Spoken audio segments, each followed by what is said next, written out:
everyone! Welcome back to my YouTube channel. It's me again, Grace, and in today's video, guys, I'm going to share with you how I created this makeup look. This look, guys, pwede mong gamitin siya kapag aatin ka sa party or atin ka sa kahit na anong events.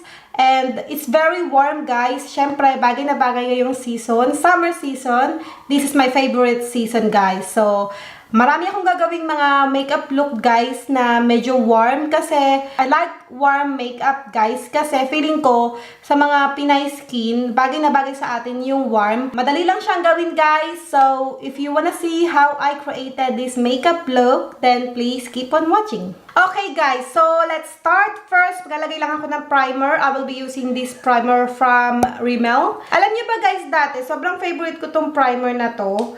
Ito lagi yung ginagamit ko noon. Hindi ko alam kung bakit itinigil kong gamitin to. Pero this one's really good, guys. Yung feeling niya, guys, parang moisturizer lang. Madali siyang mag-set din, guys. So, yan. Dito lang ako naglalagay ng primer. Next, guys, is foundation. I will be using this, the ordinary foundation. This is the full coverage foundation. Meron silang isa, guys, yung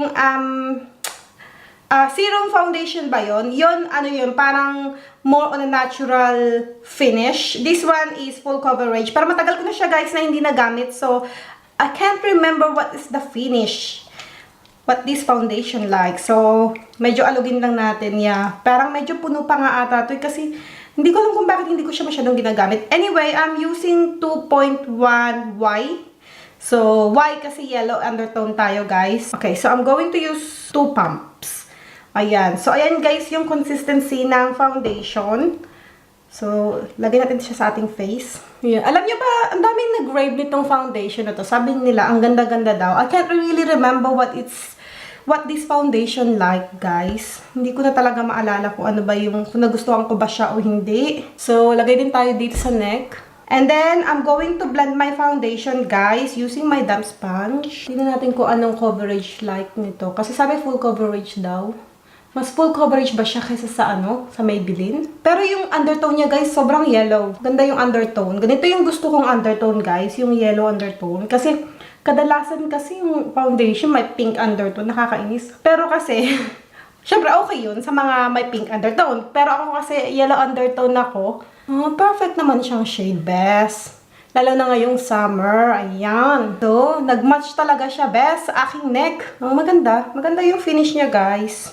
Hindi sobrang matte yung finish niya, no? Para siyang, satin finish. May SPF pa to. Alam ko yung isa may SPF, yung serum. This one, it doesn't have a SPF, guys. Oh, yeah, it does. SPF of 15. Ayan, meron siyang SPF. It's not much SPF, though. But at least, diba, meron ka pa rin protection. Bayan, parang kailangan i-blend mo ng i-blend itong foundation na to. Parang hindi kagad siya, nagsiset. Parang feeling ko sobrang yellow na foundation na to, guys. Lagyan ko din yung tenga ko, guys, kasi medyo namumula yung tenga ko. Sobrang yellow.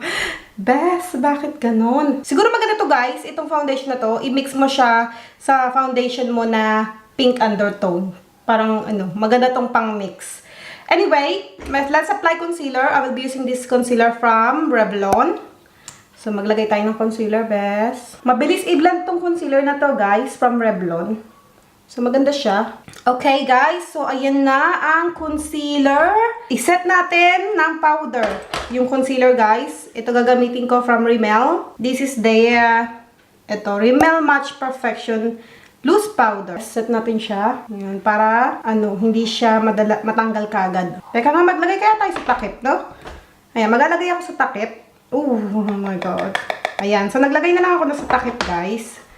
And then, use my sponge. Yan. Kailangan mo talaga, guys, iset yung concealer kasi hindi siya matte finish. At, syempre, para ma-brighten up din yung under eye area mo kapag sineset mo ng powder. Yan. Yung mga nilagyan mo lang ng concealer, ha? Yun yung isiset mo ng powder. And then, for the rest of my face, I will be using this LA Girl Pro Face High Definition Matte Pressed Powder. Best pahabaan ng pangalan to. So, ayan. Ito na yung powder. Ito, guys, itong powder na to, favorite ko din to, guys, kasi nagbibigay din siya ng, ng coverage. Itong powder na to. Sometimes, guys, ito lang yung ginagamit ko. Kapag tinatamad talaga akong mag-makeup, Naglalagay lang ako ng powder. Itong powder na to, okay na. So, maganda talaga siya. Nagbibigay siya ng coverage. It's not much coverage, pero basta may coverage, okay na yan. And then next, guys, like I always do, my makeup routine. Maglalagay na ako ng eyebrows, guys. I'm going to do my eyebrow off camera because I did my eyebrow routine. I'm going to put the link in the description box if you haven't seen it. So, yeah, I'll be right back. Hi, guys! I am back. So, ayan, tapos ko ng aking kilay. As you can see, feeling ko medyo dark yung kilay ko today, guys. Kasi, ginamit ko tong Wet n Wild na Ultimate Brow Kit. This is in the shade Ash Brown. Normally, guys, ito lang yung ginagamit ko. Itong nasa gitnang shade. But I mix this two. So, medyo dark siguro tignan yung aking eyebrows. Kasi sobrang dark itong kulay na to. So, next time, guys, ito na lang ang gagamitin ko. Kasi feeling ko medyo dark yung kilay ko. So, yan ang ginamit ko. And then, I also set it with my NYX Eyebrow Mascara. So, this is in the shade Brunette. So, ayan guys, yung ginamit ko sa aking kilay. So, next guys, maglalagay ako ng eyeshadows. Gagamitin ko tong, sobrang cover na siya ng powder. Ang messy talaga kapag gumagamit ka ng powder. So, medyo ang daming powder ng aking palette. So, yan. So, ito na yung gagamitin ko guys na eyeshadow palette. This is from Revolution and this is the collaboration with Imogen.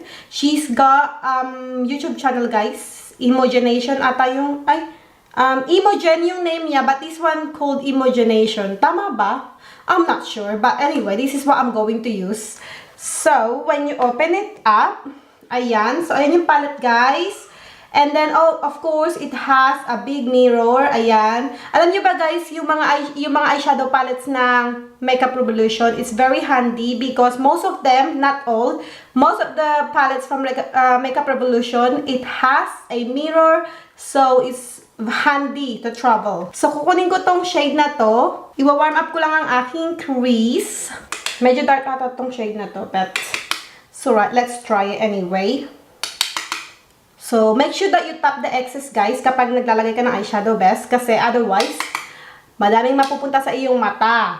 So, warm up lang natin ang ating crease. Just like that. Ang pangit naman ng transition shade na to. Sobrang cool tone. I don't like the transition shade best. Ito na lang yung kukunin ko na transition shade. Kasi yung isa sobrang cool tone. So, ipatungan na lang natin siya nito. Tignan natin kung medyo magiging warm. Kasi ayoko ng cool tone na transition shade, guys. I prefer yung warm na color.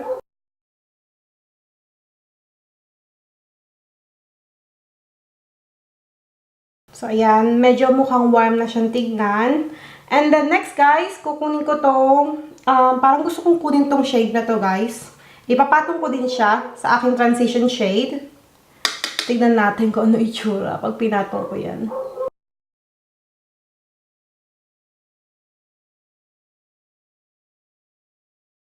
So, oh my god, that's really warm, guys. Wow. Really warm. Okay, so next, guys, kukunin ko tong shade na to. Ito, ilalagay ko siya sa aking lower lash line.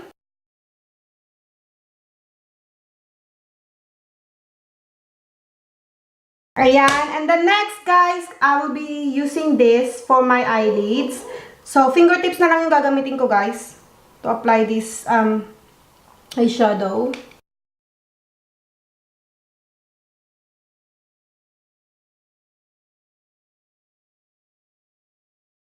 Ayan, so, kunin ko ulit to, guys, na blending brush. And then, I'm also going to take this again.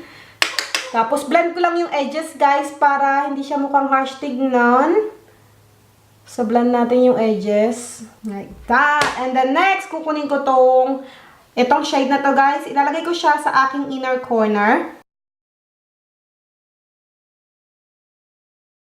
Okay, so, tapos na tayo dito sa eyeshadow palette, guys. Maglagay na tayo ng eyeliner. I will be using this eyeliner from NYX. This is brown eyeliner. So, lagyan natin yung ating waterline.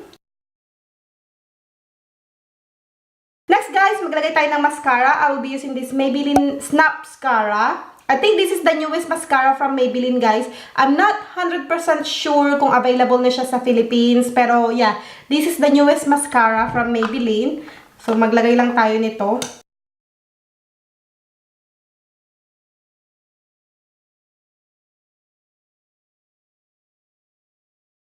Ayan guys, so ayan, naglagay na ako ng mascara. I also put mascara in my lower lashes, guys. So, next, maglalagay lang ako ng contour. Gagamitin ko tong Revolution na contour powder. So, kukunin ko tong shade na to, guys, kasi feeling ko ito yung perfect na shade para sa akin. Itong shade na to. So, i-contour ko lang ang aking face. Dahil, alam niyo na yan, best. Wala tayong diet-diet dyan. May contour naman, so kain lang ng kain, best.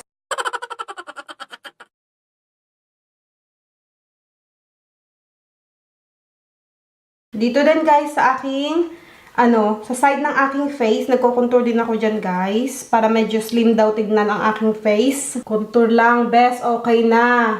Kung ayaw mo mag-diet, ayan, karirin mong mag-contour. Para hindi ka na mahirapan, di ba? So yan, iko-contour ko din ang aking nose. Ay, naglalagas yung yung brush. Ayan, talagang wala na akong magagawa sa aking nose, best. Talagang kailangan ko talaga i-contour yan. Unless gusto kong magpa-opera ng ilong. Which I don't plan. I'm not planning to do something with my nose. So, may contour naman. So, contour na lang natin, best. So, next guys, maglagay tayo ng blush. I will be using this Wet n Wild na blush. This is in the shade Pearlescent Pink. Ayan. Although sinabing Pearlescent Pink, guys, hindi naman siya sobrang pink. Parang may pagka-coral shade din siya. So, kunin ko to, gamitin natin to. Guys, be careful kapag gagamit kayo ng blush from Wet n Wild because this one is really pigmented. Tsaka yung isa, yung Mellow Wine, ayun, sobrang pigmented din nun, guys. So, dahan-dahan lang tayo sa pagbablush para hindi masyadong madami ang malagay kagad natin. Very light-handed lang, guys. Kasi, guys, mas madaling magdagdag kaysa magbawas. So, konti-konti lang. Like that. So, for me, that's enough. Ayan. Yan, okay na yan, guys. And then, highlighter. I will be using this Milani highlighter. This is in the shade Day Glow number 2. So, ito, guys, yung perfect na shade para sa ating mga morena, number 2. Kasi maraming shade yun alam ko. So, kunin nyo yung number 2, guys. Asan na yung brush ko? Ay, blinding din yung tong highlighter na to, guys. So, ayan, guys. Tignan nyo, sobrang highlighted ng aking face. I'm also going to put highlights here. Medyo angat yung ating nose bridge. Ayan. And then, finally, guys, we are down to the lips. I will be using this Sleek Matte Me na liquid lipstick in the shade Hellacious. Hellacious ba ang tawag dito? Number 1170. Yan. Sobrang warm ng shade na to, guys.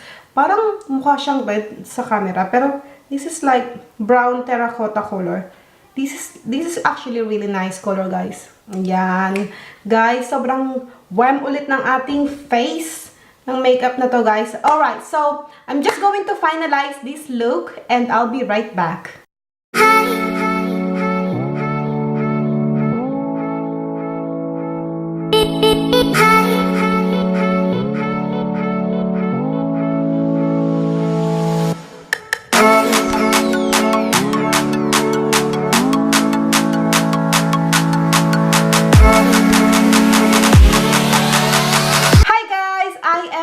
So, ito na ang ating finished look. Sana nagustuhan nyo tong look na ginawa natin today. Guys, this look, pwede mo siyang gamitin sa kahit na anong events or kahit na anong parties na pupuntahan mo. Especially ngayong summer, guys, kasi very warm yung makeup look na to. At madali lang siyang gawin. So, yeah, sana na-enjoy nyo tong look na ginawa natin. Anyway, salamat guys sa panonood. Don't forget to subscribe if you haven't already. And I hope to see you guys next time. Bye!